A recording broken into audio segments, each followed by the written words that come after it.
Hello and welcome to another episode of Bare Bones Wargaming, a show with no bells, no whistles, no frills, just a man, a camera, and his game.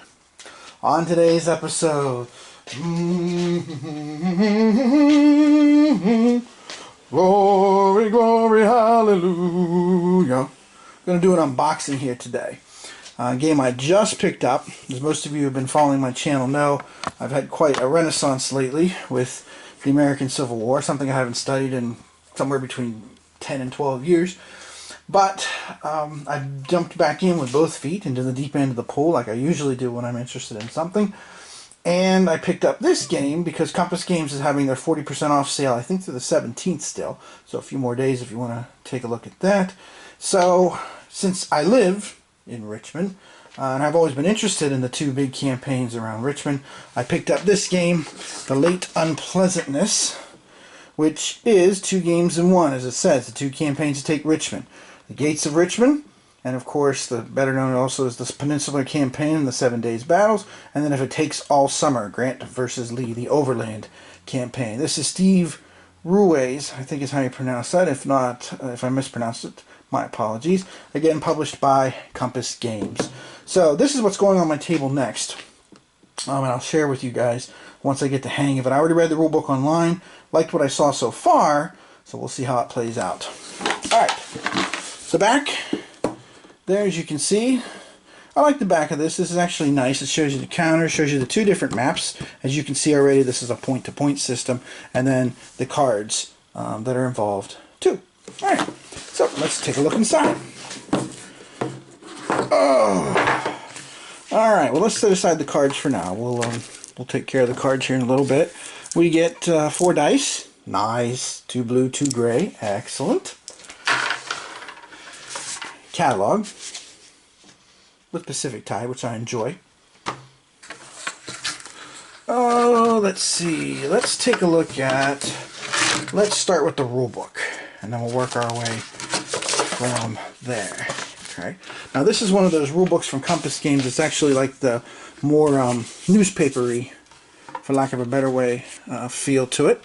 Nice color there. Excellent. So let's take a look at that. We'll pull this off to the side for the time being. Alright. There's George McClellan, who...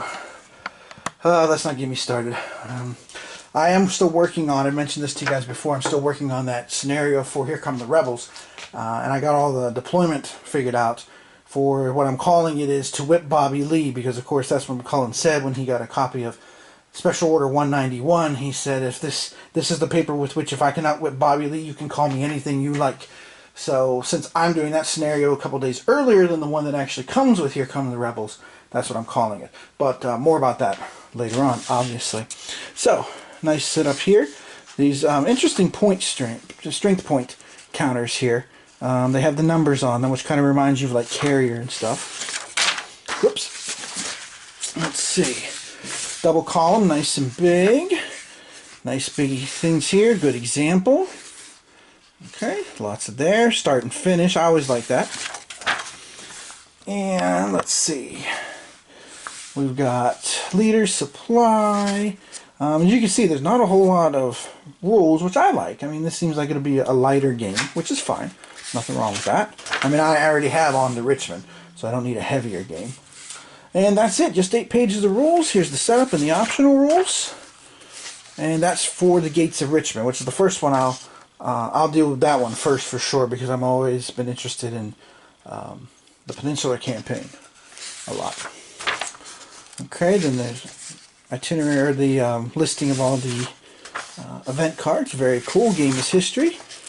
And of course the counter sheets. Then we get to the second part, If It Takes All Summer, with Grant, which I still remember that quote from, well, I'll show you the book actually. When I was a child, probably like 8, 9 years old, we were down south for a trip and I got this book. This was my first Civil War book ever. Now, of course, my copy, wear and tear over the years, is gone, but because you can see there, I picked this up at a used bookstore. But I still remember this, and I remember the quote from Grant. The first time he was dealing with Lee, and his generals were like, I don't know, maybe we shouldn't, you know, what's he going to do, what's he going to do? And Grant finally got frustrated and was like, you know what, some of you need to worry less about what Lee's going to do and focus on more what we're going to do. And the other thing I liked about this book, just as a little sidelight, is you can see all the little troop deployments, almost like miniatures. I always like that in this book. So, good book if you're introducing a kid to the Civil War, and it's easily picked up in a used bookstore. Okay, back to our story, so to speak, as they used to say on the weekend special. So, combat again. You get your leaders, event cards. I mean, it looks like the same basic system, which of course would be logical. Captain. Hey, recon. For optional rules, lots of good play testers listed here. Quite a few number of people, which is always a good sign when you see lots of different folks there. Okay, and then you've got again an example of play, and you've got the card listing there on the back. Oh, that I did not realize that. Oh no. Huh. Well, that's rather sad. That's nice tribute, but oh my goodness, much too young. 1962. Oh, well, okay. So, well, that's sad, but you know, I guess the good thing we can always say about folks, kind of like Chad Jensen, who passed away recently, last 6 months or so.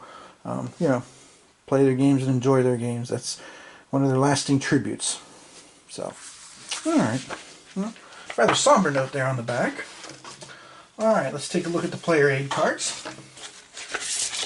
This one's for if it takes all summer. Okay, you got all the things about the points there. Recon table, if you decide to use that. Combat sequence, excellent. Terrain key, okay. Not on the map itself, interesting. But that's fine. And then we have the strength tracks. Now this is optional. You can put the strength points underneath, or you can use these tracks. To be honest, I'll probably use the tracks. I like the idea of that better. And then of course, two-sided. One side's Gates of Richmond. I always want to put 2 in front of that, because that's the title of Stephen Sears' book on the Peninsular Campaign. So nice, 2 sides there, and I probably will use this because I'm much more of a fan keeping track here than putting the strength markers underneath.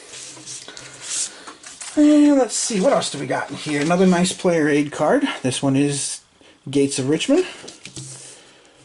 Okay, and again, the terrain key and all, the combat modifiers. Nice and big.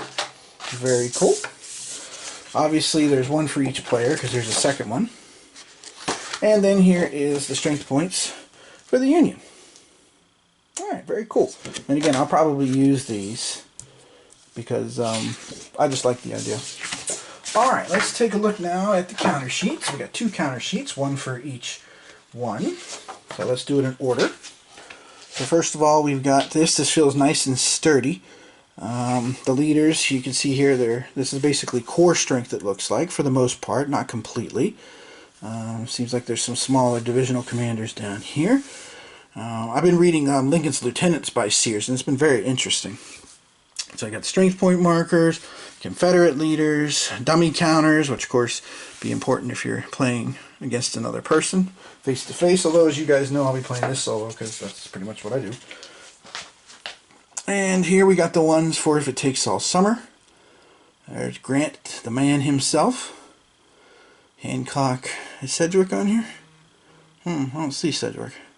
Oh, there he is. There's Sedgwick, who of course was killed at Spotsylvania Courthouse. Don't worry, lads, they couldn't hit an elephant from here. Yeah, I guess they could have. So, alright, and then we got garrison counters. Very neat. Like it. Alright. And now we got the map sheets themselves. There's 2 of them. So they're not separated here. So let's see. This will be interesting. And they're not double-sided either. Let's take a look here what we got. So first, because of course this is the one I'll be doing. This is a decent map. It's decently heavy and steady. Now the terrain key is on here and such, but it's only facing one way. Okay. Although I guess you could face it sideways if you wanted to with both sides. But I like this. It's very easy to see the different terrain, what's clear, what's swamp, the river hex size, the bridges, which were a major problem during the Peninsular Campaign, all the rain and the flooding and the rickety bridges. Matter of fact, Jeb Stuart, as I recall, when he was trying to cross one of the bridges, his guys tore down a barn and just threw the sides of the barn across the river. Die! Guess that's one way to do it, right? So this is neat. I mean, you know, I like this point-to-point system. Okay, very basic artwork, but I mean, it works. I like it. It's pleasing to the eye for me, anyway. So we got sequence of play here on the side. I don't know if you guys can see that now. Sequence of play over here. Got the movement allowances. Okay, very cool. So that's the gates to the, or gates C. I want to stick 2 in front of that. That's the Gates of Richmond map.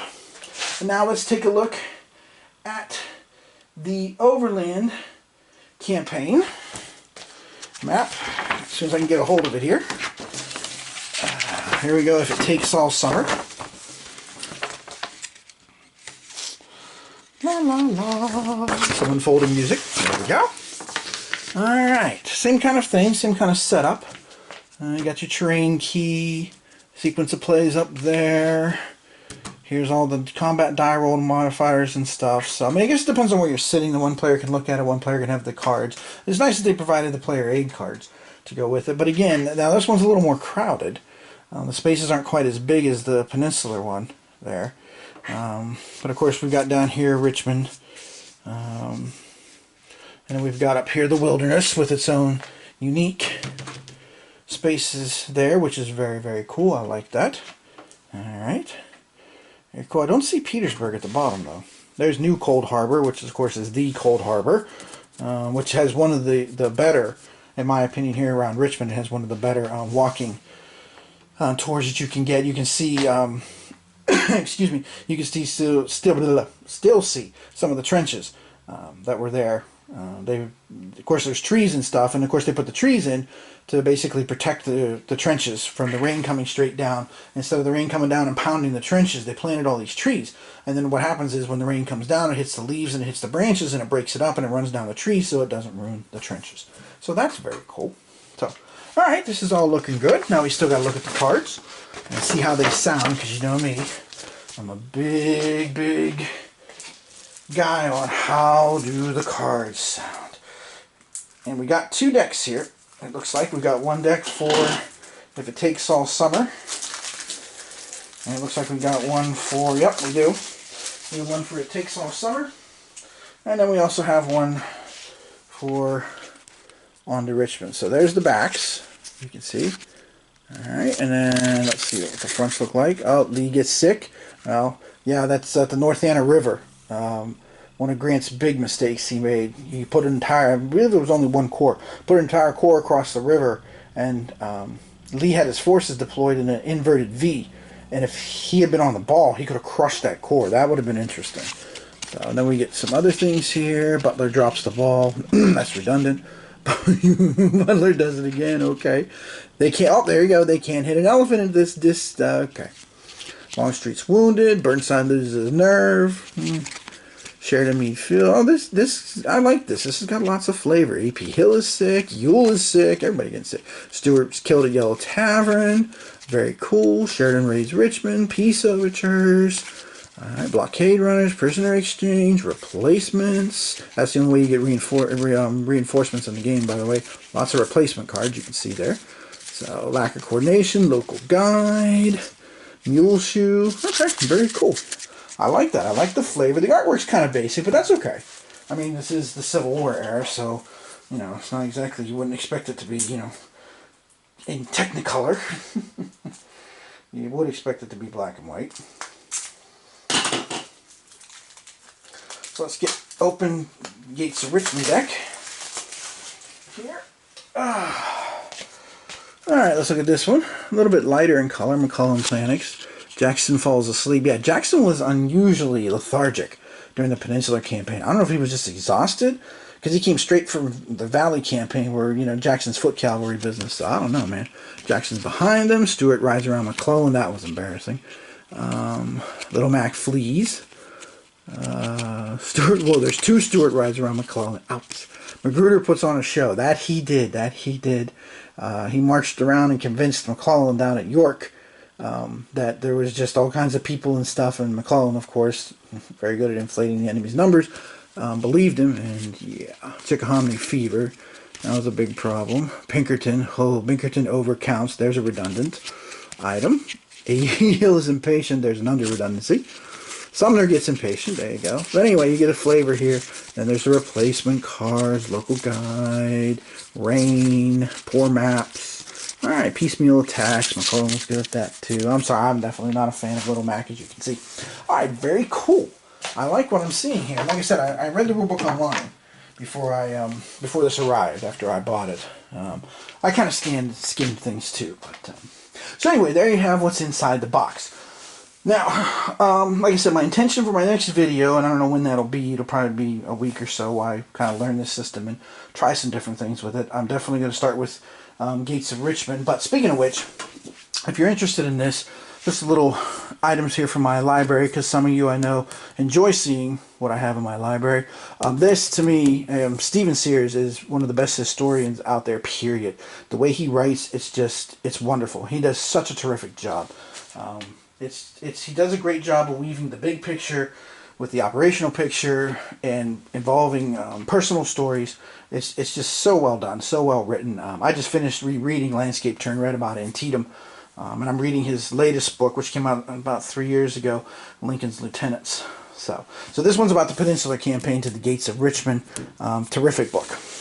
If you are interested in the Overland Campaign, then I highly recommend, and I read most of these years ago, I highly recommend you check out these books by Gordon Ray, which have also been very well recommended by folks, reviewers and such. But he covers the Overland Campaign basically from start to finish, starting here with the Wilderness, Spotsylvania Courthouse, Yellow Tavern, North Anna River, and then Cold Harbor. I know there was little controversy with Cold Harbor because he claimed that Grant didn't have as many men killed there, and some folks said that there was a little bit of sleight of hand going on with the numbers and stuff. I don't know. You can look into that if you want to. And then this one, I have to admit, this one, which there's a huge gap, there's like a 10-year gap between when he wrote Cold Harbor and when he wrote On to Petersburg. I have not read On to Petersburg yet, but it is on my to-do list, probably after Lincoln's Lieutenants, more than likely.